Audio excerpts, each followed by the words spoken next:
Artigo 1638. Perderá por ato judicial o poder familiar o pai ou a mãe que. Parágrafo único. Perderá também por ato judicial o poder familiar aquele que. Inciso 2.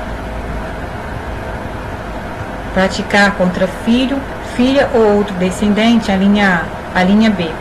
Estupro de vulnerável ou outro crime contra a dignidade sexual sujeito à pena de reclusão.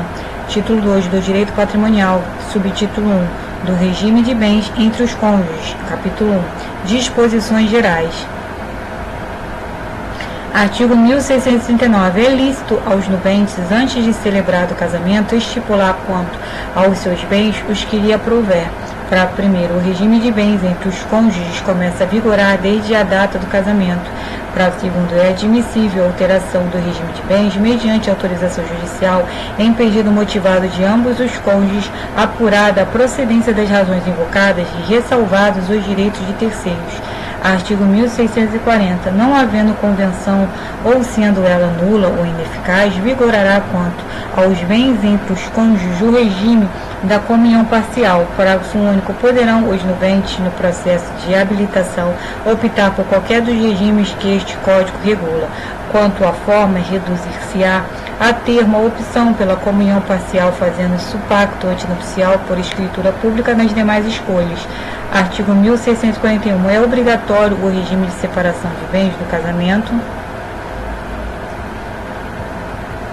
Inciso 1. Das despesas que o contraírem, com observância das causas suspensivas da celebração do casamento. Inciso 2. Da pessoa maior de 70 anos. Inciso 3. De todos os que dependerem para casar de suprimento judicial. Artigo 1642. Qualquer que seja o regime de bens, tanto o marido quanto a mulher podem livremente, inciso 1, praticar todos os atos de disposição e de administração necessários ao desempenho de sua profissão, com as limitações estabelecidas no inciso 1 do artigo 1647. Inciso 2, administrar os bens próprios.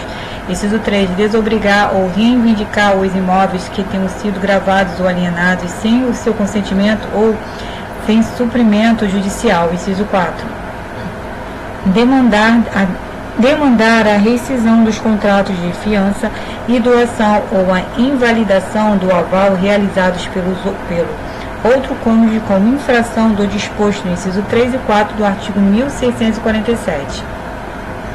Inciso 5. Reivindicar os bens comuns, móveis ou imóveis doados ou transferidos pelo outro cônjuge ao concubino, desde que provado que os bens não foram adquiridos pelo esforço comum destes, se o casal estiver separado de fato por mais de 5 anos. Inciso 6. Praticar todos os atos que não lhes forem vedados expressamente. Artigo 1643. Podem os cônjuges, independentemente de autorização um do outro, inciso 1, comprar ainda a crédito as coisas necessárias à economia doméstica. Inciso 2. Obter por empréstimo as quantias que a aquisição dessas coisas possa exigir. Artigo 1644. As dívidas contraídas para os fins do artigo antecedente obrigam solidariamente ambos os cônjuges. Artigo 1645. As ações fundadas nos incisos 3, 4 e 5 do artigo 1642 competem ao cônjuge prejudicado e a seus herdeiros. Artigo 1646. No caso dos incisos 3 e 4 do artigo 1642, o terceiro prejudicado com a sentença favorável ao autor terá direito regressivo contra o cônjuge que realizou o negócio jurídico ou seus herdeiros. Artigo 1647. Ressalvado o disposto no artigo 1648, nenhum dos cônjuges pode, sem autorização do outro, exceto no regime da separação absoluta, inciso 1, alienar ou gravar de ônus real os bens imóveis. Inciso 2, pleitear como autor ou réu acerca desses bens ou direitos. Inciso 3, prestar fiança ou aval.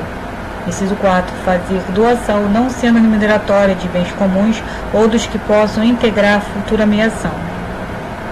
Parágrafo único. São válidas as doações nupciais feitas aos filhos quando casarem ou estabelecerem economia separada.